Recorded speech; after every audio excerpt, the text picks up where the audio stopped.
নমস্কার বন্ধুরা, ইতিহাসের ইতিকথার নতুন পর্বে আপনাদের সকলকে স্বাগত। মাঘ মাসের শুক্লপক্ষের পঞ্চমী তিথিতে অনুষ্ঠিত হয় বসন্ত পঞ্চমী, দেবী সরস্বতীর পুজো। বসন্ত পঞ্চমীর মধ্যে দিয়ে বসন্তকালের সূচনা হয়। সনাতন হিন্দু ধর্মে বসন্ত আগমনের প্রথম উৎসব হল সরস্বতী পুজো। আজকের পর্বে আমরা জানব বিদ্যা, বুদ্ধি, জ্ঞানের দেবী, সঙ্গীতের দেবী, শিল্পকলার দেবী সরস্বতী পুজোর জন্য আমাদের কোন কোন উপকরণের প্রয়োজন হবে, এই পুজোর জন্য আমাদের পুজো উপকরণ বা ফর্দ কি, এবং এই পুজোর নিষেধ কি, পুজোর ঘট স্থাপনের নীতি এবং পুজোর নিয়মও জানব কিছু। এছাড়াও জানব সরস্বতী পুজোর পুষ্পাঞ্জলি মন্ত্র, মা সরস্বতীর প্রণাম মন্ত্র। বলা হয় যে ব্যক্তির জীবনে দেবী সরস্বতীর আশীর্বাদ থাকে বিদ্যা বুদ্ধিতে, সেই ব্যক্তি বিশ্ব জয় করতে পারে। এছাড়াও সুখ সৌভাগ্যের অভাব কখনো সেই ব্যক্তির জীবনে হয় না। জ্ঞান এবং বুদ্ধি দ্বারা সে তার সকল কর্ম সম্পাদন করে। সরস্বতী পুজোর আগের দিনে হবিষ্যান্ন ভোজন করা কর্তব্য। হবিষ্যান্ন অভাবে নিরামিষ আহার ভোজন করাই কর্তব্য।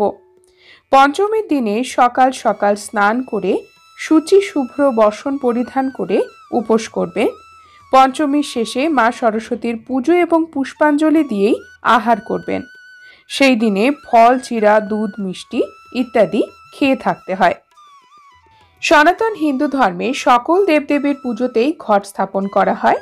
সরস্বতী পুজোতেও ঘট স্থাপন করা কর্তব্য। এই ঘট মাটির হতে পারে, তামা বা পিতলের হতে পারে, তবে স্টিলের ঘট ব্যবহার করবেন না।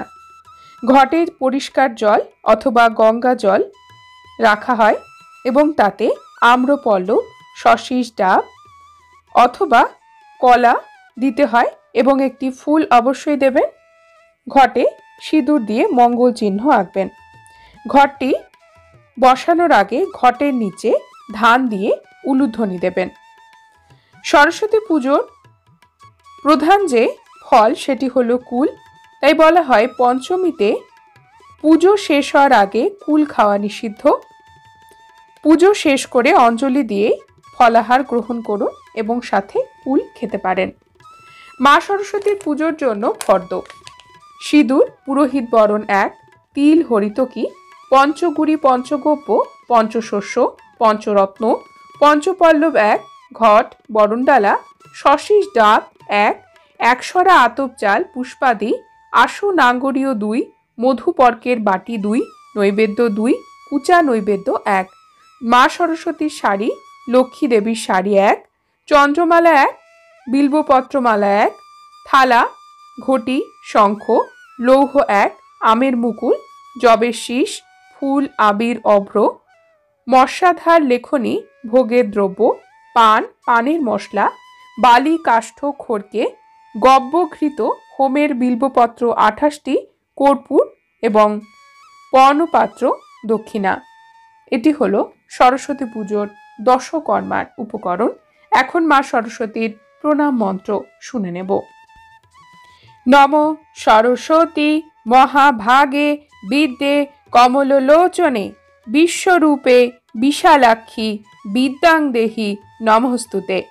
জয় জয় দেবী চরাচর সারে কুচযুগ শোভিত মুক্তাহারে বীণা রঞ্জিত পুস্তক হস্তে ভগবতী ভারতী দেবী নমস্তুতে। মা সরস্বতীর পুষ্পাঞ্জলি মন্ত্র। এই মন্ত্র 3 বার উচ্চারণ করতে হয় অঞ্জলি দেওয়ার সময়।